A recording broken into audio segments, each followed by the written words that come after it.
মৰমৰ ছাত্ৰ ছাত্ৰীসকল, আজি আমি ইংলিছ গ্ৰামাৰৰ এটি গুৰুত্বপূৰ্ণ পাঠ নেৰেশ্যন সম্পৰ্কে আলোচনা কৰিম। নেৰেশ্যন কি, ই কেই প্ৰকাৰ আৰু কি কি এই সম্পৰ্কে আমি আলোচনা কৰিম। প্ৰথমতে নেৰেশ্যন হৈছে উক্তি। উক্তি হৈছে আমি কোৱা কথাৰ ভংগীয়ে হৈছে উক্তি। কথা কোৱাৰ যিটো ভংগী, সেই ভংগীকেই উক্তি বুলি কোৱা হয়। নেৰেশ্যন দুই প্ৰকাৰ। Number 1, direct narration.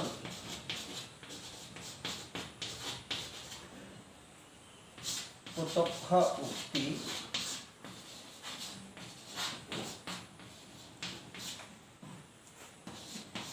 Number 2, indirect narration.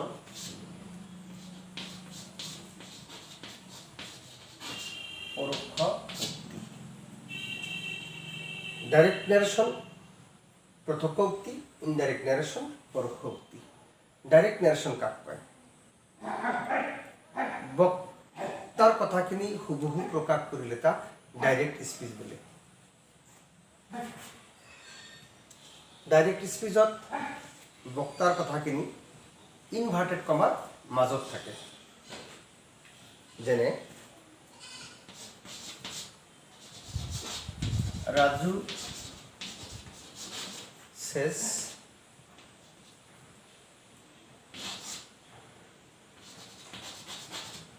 I am a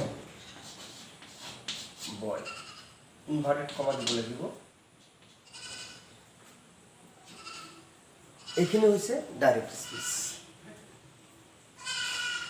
বা ডাইৰেক্ট নেৰেশ্যন।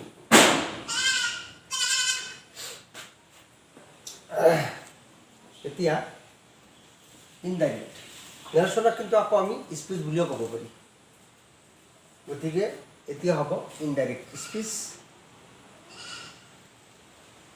ইনডাইৰেক্ট স্পীচ হৈছে বক্তাৰ কথাখিনি সাৰাংশ একে ৰাখি আন ভাষাত প্ৰকাশ কৰিলে তাক ইনডাইৰেক্ট স্পীচ বোলে।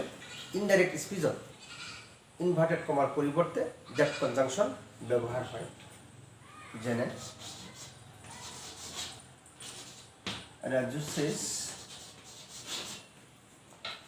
that he is a boy. এইখিনি হৈছে ইনডাইৰেক্ট স্পীচ।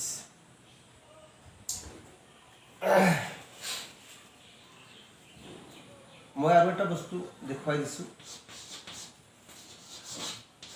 ৰাজু says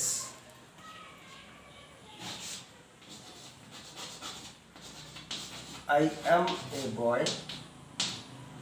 এইটো হৈছে ডাইৰেক্ট স্পীচ। এটা স্পীচত কি কি থাকে?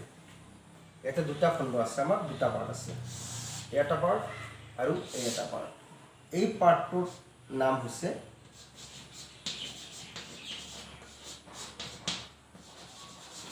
Reporting close. এই সেটো হৈছে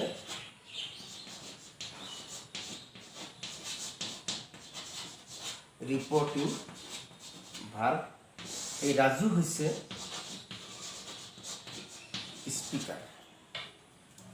এইবাৰ এই গোটেইখিনি নাম হৈছে ৰিপৰ্টেড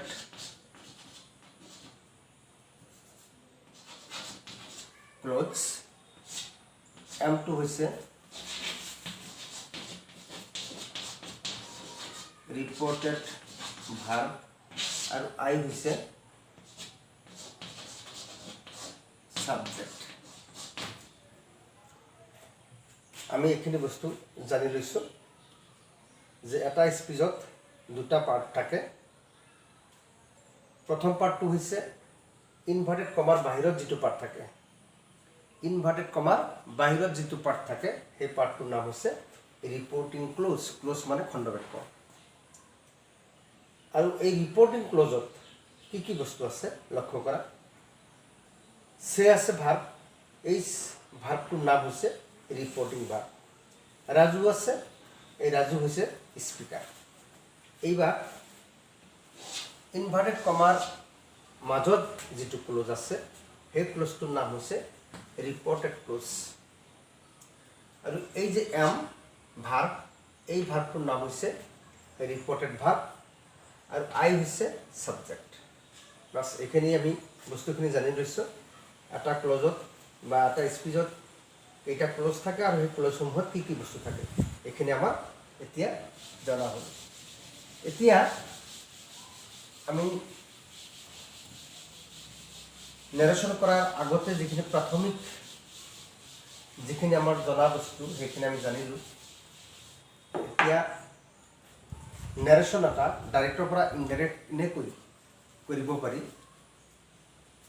এই বস্তুটো আমি এতিয়া আলোচনা কৰিম এইখিনি আলোচনা কৰাৰ আগতে আমি আৰু এটা কথা মনত ৰাখিব লাগিব বা মনত কৰিব লাগিব যে আমি সেন্টেন্স কেই প্ৰকাৰ পাইছোঁ কাৰণ নেৰেশ্যন কৰাৰ আগতে সেন্টেন্সৰ জ্ঞান টেন্সৰ জ্ঞান এইখিনি আমাৰ অতিকৈ প্ৰয়োজন গতিকে আমি শিকি আহিছোঁ বা আমি জানিছোঁ সেন্টেন্স 5 প্ৰকাৰ উদ্দেশ্য অনুসৰি সেয়া হৈছে assertive sentence interrogative sentence imperative sentence optative sentence আৰু এক্সক্লেমেটৰী সেন্টেন্স এই যে 5টা সেন্টেন্স আমি পালোঁ বা পাইছোঁ এই 5টা সেন্টেন্সৰে ডাইৰেক্টৰ পৰা ইনডাইৰেক্ট কৰাৰ বেলেগ বা সুকীয়া নিয়ম আছে গতিকে আমি প্ৰত্যেকটো সেন্টেন্সৰে আমাৰ জ্ঞান থাকিব লাগিব সেন্টেন্সসমূহ কি বা কি ধৰণৰ হয় এইখিনি আমাৰ জনা থাকিব লাগিব প্ৰথমতে আমি এছাৰ্টিভ সেন্টেন্সলৈ যাম এছাৰ্টিভ সেন্টেন্সৰ বৈশিষ্ট্য হৈছে যি সেন্টেন্সৰ আৰম্ভণিতে সাবজেক্ট আৰু শেষত ফুল ষ্টপ থাকে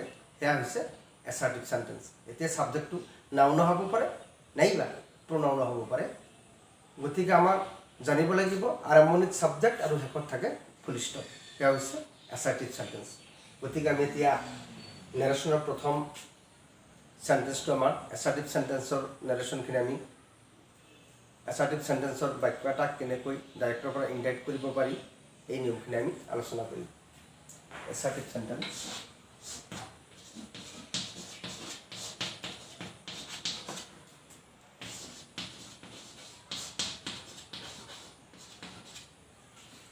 এতিয়া আমি এছাৰ্টিভ সেন্টেন্সৰ এটা বাক্য লিখিম যেটো বাক্য আগতে লিখিছিলোঁ এতিয়াও সেইটোৱে লিখিম Raju says I am a boy আচ্ছা সেন্টেন্সটো আমার দিয়া আছে Raju says I am a boy এইখিনিতে এটা কথা খুব মন কৰিব লাগিব যে পৰীক্ষাত কিন্তু এনেকৈ নাহে যে ডাইৰেক্ট আছে ইনডাইৰেক্ট কৰা বা ইনডাইৰেক্ট আছে ডাইৰেক্ট কৰা পৰীক্ষাত প্ৰশ্ন দিয়া থাকে change the form of narration of the following যদি ডাইৰেক্টত আছে ইনডাইৰেক্ট কৰিব লাগিব আৰু যদি ইনডাইৰেক্টত আছে ডাইৰেক্ট কৰিব লাগিব এই কথাখিনি আমাৰ মন কৰিবলগীয়া বিষয় প্ৰথম কৰ্তব্য হৈছে আমাৰ যেটো স্পিচ দিয়া আছে এই স্পিচটো ডাইৰেক্টত আছে নে ইনডাইৰেক্টত আছে এইখিনি আমাৰ ধৰাৰ এটা উপায় আছে যদি স্পিচটো দেখা যায় ইনভাৰ্টেড কমাৰ ব্যৱহাৰ হৈছে তেনেহ'লে আমি বুজিব লাগিব স্পিচটো আছে আমাৰ ডাইৰেক্ট স্পিচত আছে এতিয়া এই সেন্টেন্সটো যে দিছোঁ এই সেন্টেন্সটো দেখা যায় ইনভাৰ্টেড কমা আছে গতিকে এইটো আমাৰ ডাইৰেক্ট স্পিচ এই ডাইৰেক্ট স্পিচক আমি কেনেকৈ ইনডাইৰেক্ট স্পিচ কৰিব লাগে লক্ষ্য কৰিবা ডাইৰেক্ট এছাৰ্টিভ সেন্টেন্স এটা ডাইৰেক্টৰ পৰা ইনডাইৰেক্ট কৰাৰ এটা সাধাৰণ নিয়ম আছে যে ডাইৰেক্ট স্পিচত ৰিপৰ্টেড ক্লোজ আগতে কোৱা হৈছে এইখিনি নাম ৰিপৰ্টেড ক্লোজ অৰ্থাৎ ইনভাৰ্টেড কমাৰ মাজত যিটো ক্লোজ আছে তাৰ নাম ৰিপৰ্টেড ক্লোজ এটা কথা লক্ষ্য কৰিব লাগিব যে ডাইৰেক্ট স্পিচত ৰিপৰ্টেড ক্লোজটো যদি এছাৰ্টিভ সেন্টেন্স হয় তেনেহ'লে ইনডাইৰেক্ট স্পিচত ৰিপৰ্টিং ক্লোজখিনি হুবহু লিখিব লাগে এটা সাধাৰণ নিয়ম দেখা যায় এইটো মানে এছাৰ্টিভ সেন্টেন্স এই কাৰণেই আৰম্ভণিত সাবজেক্ট আৰু শেষত ফুল ষ্টপ আছে এইটো এছাৰ্টিভ সেন্টেন্সৰ বৈশিষ্ট্য তেনেহ'লে আমি ৰিপৰ্টিং ক্লজখিনি হুবহু লিখিম ৰাজু says এখানে আমাৰ লেখা হল ৰিপোৰ্টিং ক্লোজখিনি এতিয়া আমাৰ নিয়ম অনুযায়ী ইনভাৰ্টেড কমাৰ কাম কৰিব লাগে কিন্তু আমি নিয়মত পাইছো যে ইনডাইরেক্ট স্পিচত ইনভার্টেড কমার ব্যবহার নহয় ইনভার্টেড কমার পরিবর্তে দ্যাট কনজাংশন হে ব্যবহার হয় দ্যাট এবার আছে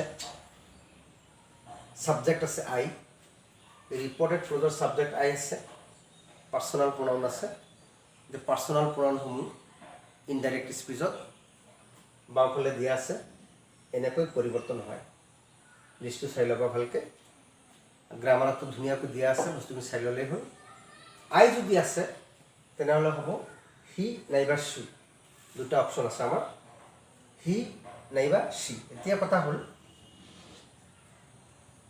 আমি ইয়াত হি ব্যৱহাৰ কৰিম নে সি ব্যৱহাৰ কৰিম এইটো লিখাৰ আগতে আমাৰ স্পিকাৰজনক চাই ল'ব লাগিব স্পিকাৰটো আমাৰ কি আছে পুংলিংগত আছে নে স্ত্ৰীলিংগত আছে যদি পুংলিংগত আছে তেনেহ'লে হ'ব হি আৰু যদি স্ত্ৰীলিংগত আছে তেনেহ'লে হ'ব সি দেখা যায় ৰাজু পুংলিংগ গতিকে ৰাজুৰ প্ৰনাউন হৈছে হি এবাৰ হি লিখা হ'ল এতিয়া আহিব কি আমাৰ ৰিপৰ্টেড ভাৰ্বৰ কাম এই ৰিপৰ্টেড ভাৰ্ব আছে এম ইয়াতে এমেই হ'ব না ৱাছ হ'ব না ইজ হ'ব না হেভ হ'ব না হেড হ'ব সেইখিনি বস্তু আমাৰ অলপ মন কৰিব লাগিব যে ইনডাইৰেক্ট স্পিচত ৰিপৰ্টেড ভাৰ্বটো লিখাৰ আগতে আমি লক্ষ্য কৰিব লাগিব ৰিপৰ্টিং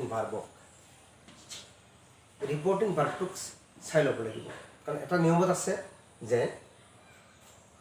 ডাইৰেক্ট স্পিচৰ ৰিপৰ্টিং ভাৰ্বটো যদি প্ৰেজেণ্ট বা ফিউচাৰ টেন্সত দিয়া থাকে তেনেহ'লে ইনডাইৰেক্ট স্পিচত ৰিপৰ্টেড ভাৰ্বৰ টেন্সৰ কোনো পৰিৱৰ্তন নহয় দেখা যায় ইয়াতে সে আছে ভাৰ্বটো আছে ৰিপৰ্টিং ভাৰ্বটো আছে প্ৰেজেণ্ট ফৰ্মত অৰ্থাৎ প্ৰেজেণ্ট টেন্সত আছে গতিকে আমাৰ ইনডাইৰেক্ট স্পিচত ৰিপৰ্টেড ভাৰ্বৰ টেন্সৰ কোনো পৰিৱৰ্তন নহ'ব অৰ্থাৎ এইটো আছে প্ৰেজেণ্ট ইনডিফিনিট এটাও প্ৰেজেণ্ট ইনডিফিনিট হ'ব ইয়াতে আই আছিল আইৰ লগত এম হৈছে কিন্তু এতিয়া আইৰ পৰিৱৰ্তে আমি হি ব্যৱহাৰ কৰিছোঁ গতিকে হিৰ লগত হ'ব ইজ কিন্তু টেন্স একেই থাকিল জাষ্ট বিভাগখিনি অলপ উল্টা পুল্টা হ'ল হি ইজ এ বয় বাকী চেম ফুল ষ্টপ কথাখিনি মই আকৌ বুজাই দিছোঁ যে প্ৰথমতে ধৰিব লাগিব আমাৰ ৰিপৰ্টেড ক্লজটো ডাইৰেক্ট আছে নে ইনডাইৰেক্ট আছে যদি ইনভাৰ্টেড কমাৰ ব্যৱহাৰ হৈছে ডাইৰেক্ট আছে তেনেহ'লে আমি তাক ইনডাইৰেক্ট কৰিম ইনডাইৰেক্ট কৰাৰ সময়ত আমি লক্ষ্য কৰিব লাগিব যে ইনভাৰ্টেড কমাৰ মাজত যিটো ক্লজ দিয়া আছে এই ক্লজটো অৰ্থাৎ এই সেন্টেন্সটো যদি এছাৰ্টিভ হয় তেনেহ'লে ইনডাইৰেক্ট স্পিচত ৰিপৰ্টিং ক্লজখিনি হুবহু লিখিব লাগে তাৰপিছত দ্যাট কনজাংশ্যনৰ পৰিৱৰ্তে দ্যাট তাৰপিছত আহিব ৰিপৰ্টেড ছাবজেক্টটো বাওঁফালে দিয়া ধৰণৰ পৰিৱৰ্তন হ'ব স্পিকাৰৰ ওপৰত ভিত্তি কৰি বা স্পিকাৰৰ লগত মিলাই আমি পৰিৱৰ্তন কৰিব লাগিব তাৰপিছত ৰিপৰ্টেড ভাৰ্বৰ কাম কৰিব লাগিব ৰিপৰ্টেড ভাৰ্বৰ কাম কৰাৰ আগতে আমি চাব লাগিব ৰিপৰ্টিং ভাৰ্বটো যদি প্ৰেজেণ্ট বা ফিউচাৰ টেন্স থাকে এইখিনিত এটা কথা হ'ল প্ৰেজেণ্ট আৰু ফিউচাৰ এতিয়া কিন্তু প্ৰেজেণ্টৰ কোন ভাগ যেহেতু প্ৰত্যেকটা টেন্সৰে চাৰিটাকৈ ভাগ আছে নিৰ্দিষ্ট কৰি কোনো ভাগৰ কথা কিন্তু কোৱা হোৱা নাই ইয়াত কোৱা হৈছে প্ৰেজেণ্ট বা ফিউচাৰ অৰ্থাৎ প্ৰেজেণ্টৰ চাৰিটা নাইবা ফিউচাৰৰ চাৰিটা মুঠ 8টা ভাগৰ যিকোনো এটা ভাগত যদি এই ৰিপৰ্টিং ভাৰ্বটো থাকে তেনেহ'লে ইনডাইৰেক্ট স্পিচত এই ৰিপৰ্টেড ভাৰ্বৰ টেন্সৰ কোনো পৰিৱৰ্তন নহয় বুজা গৈছে কথাখিনি স্পষ্ট হৈছে ঠিক আছে এতিয়া আমি নেক্সট এটা উদাহৰণলৈ যাম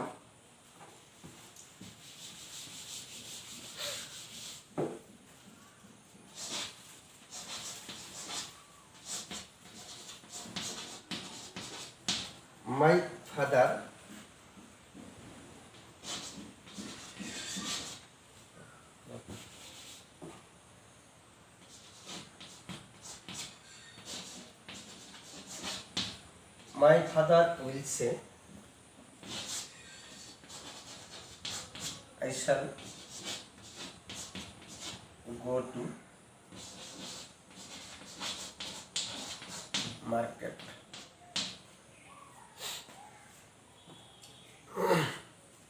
My father will say I shall go to market. আগতে কোৱা হৈছে যে ৰিপৰ্টেড ক্লজটো যদি এছাৰ্টিভ সেন্টেন্স হয় তেনেহ'লে ৰিপৰ্টিং ক্লজখিনি খুব লিখিব লাগিব। My father will say inverted কমার পরিবর্তে দ্যাট কনজাংশন আই সাবজেক্ট আই থাকলে হি বা সি, যেহেতু মাই ফাদার আছে কি হ'ব হি, এবার আছে শেল। লক্ষ্য কৰিব লাগিব যে ৰিপৰ্ট আচলতে ৰিপৰ্টেড ভাৰ্বটো লিখাৰ আগতে সকলো সময়তে আমি ৰিপৰ্টিং ভাৰ্বটোক চাই ল'ম। ৰিপৰ্টিং ভাৰ্বটো যদি প্ৰেজেণ্ট বা ফিউচাৰ টেন্সত থাকে তেনেহ'লে ৰিপৰ্টেড ভাৰ্বৰ টেন্সৰ কোনো পৰিৱৰ্তন নহয়।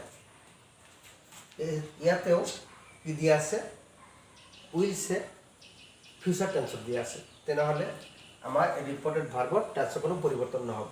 কিন্তু ইয়াতে আছে আই লগত শ্যাল খাটে, কিন্তু হিৰ লগত শ্যাল নাখাটে, হিৰ লগত উইল থাকে। শ্যাল আৰু উইল ফিউচাৰ ইনডিফিনিট টেন্সৰ বিভাগ, গতিকে একেই টেন্স একেই হ'ল, টেন্সৰ কোনো পৰিৱৰ্তন নহ'ল। হি উইল বাকী একে go to market। এইখিনি হ'ল আমাৰ এছাৰ্টিভ সেন্টেন্সৰ প্ৰথম নিয়ম। আমি এতিয়া দ্বিতীয় নিয়মলৈ আহিম যে ইয়াতে কোৱা হৈছিল নিয়মত প্ৰথম নিয়মত কোৱা হৈছিল ৰিপৰ্টিং ভাৰ্বটো যদি প্ৰেজেণ্ট বা ফিউচাৰ টেন্সত হয় তেন্তে ইনডাইৰেক্ট স্পীচত ৰিপৰ্টেড ভাৰ্বৰ টেন্সৰ কোনো পৰিৱৰ্তন নহয়। প্ৰশ্ন এটা আছে ইয়াতে, যদি পাষ্ট টেন্সৰ হয় ৰিপৰ্টিং ভাৰ্বটো যদি পাষ্ট টেন্সৰ হয় এইখিনি এটা কিন্তু প্ৰশ্ন আহে। ঠিক আছে, আমি সেই সম্পৰ্কে অলপ আলোচনা কৰিম। লক্ষ্য কৰিবা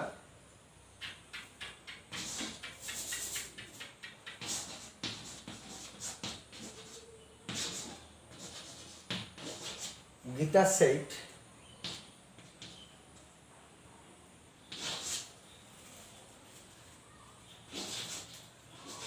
I do my homework.